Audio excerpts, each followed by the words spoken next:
It's Friday in Sheffield. As with many cities in the UK, people are making their way to the pubs. It's how a relaxing weekend begins. Modern theme bars and pubs are at the heart of the city's budding nightlife.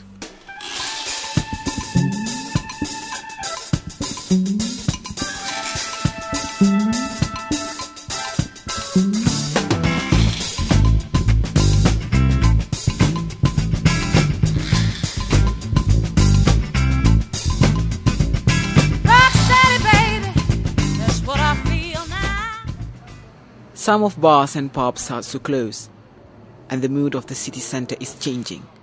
The influence of alcohol is highly visible.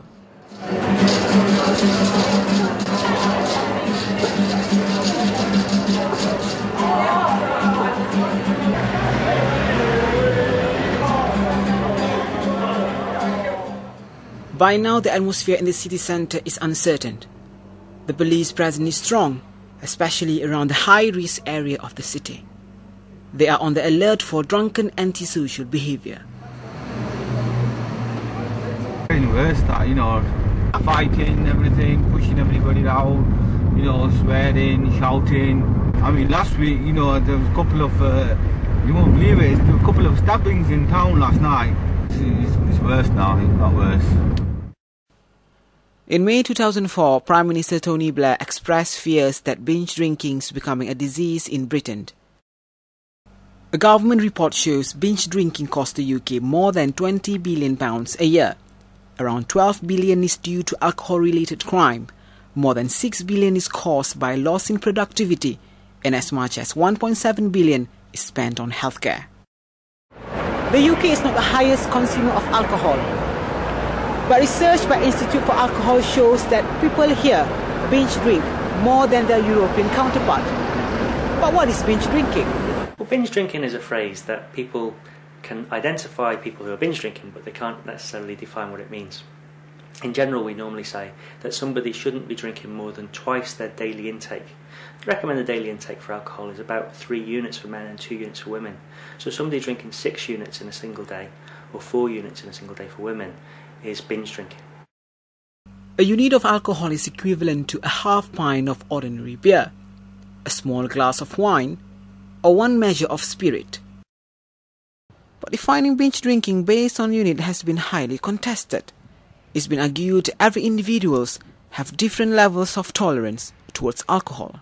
I think nearly everybody that goes out is probably binge drinking, so it depends on whether you want to get into the sort of the definition of what binge drinking is or that. I think there are certain elements of, I think the English do drink a lot of people, not to a worrying amount. I think it's just people having a good time. In Britain, we tend to talk about binge drinking as somebody aiming to get drunk. So they're drinking to get drunk, and they drink as much as they possibly can. But if you want to take a European perspective, that's very rare, and yet there is still binge drinking. So it's easier to define it through units and say that really you should spread your drinking across the week and have at least 2 alcohol-free days. If the greatest effect is in terms of health of the people is actually about, if you're drinking, your concentration is reduced, your ability to respond appropriately to the environment is reduced, and so there's problems of social violence, domestic violence. Reports by British Crime Survey show around half of all violent offences are committed under the influence of alcohol. But the head of licensing of South Yorkshire Police says associating violence and crime solely on binge drinking is misleading. There are a lot of people that don't drink at all during the week and might have a good old drink at the weekend. Some of these people then become violent or commit offences, but the vast majority of them don't. So, binge drinking and alcohol-related crime, I think, relates to a small minority of people, but they obviously cause problems for a large majority of people.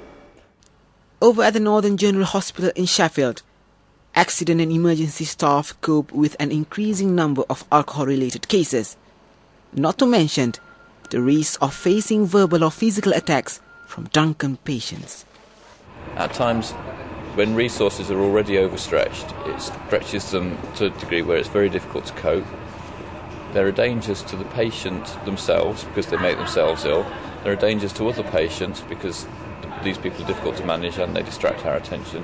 And there are dangers to staff because people do get hit. So if you've got, for instance, old, frail, ill, a 90-year-old woman or several 90-year-old women who are old and ill, the last thing you want is 25-year-old drunk males crashing around, falling on top of them. Back on the street for South Yorkshire Police, patrolling around the city centre is crucial. But with more people heading to cities at the weekend, they say more resources need to be allocated. This has frequently diverted police from tackling other crimes. We have a limited number of police officers that we can call on at any one time. And so if there is a large incident that requires a lot of officers, that may actually use up all the officers that are on duty at that time. Binge drinking seems to be mostly in younger people, with a gradually decreasing amount as you get older. There's very few binge drinkers in the 70s. Research by the Home Office shows that young people aged between 18 to 24 are more likely to binge drink. It also says most of them see it as part of young person's lifestyle. Yeah, we do like to drink a lot. But I don't know about that. I think it's part of university life, isn't it? Especially the first year. Socialising. We'll calm down next year. It's the end of semester at Sheffield University. And what's the most common way to celebrate? Have a party. Hello!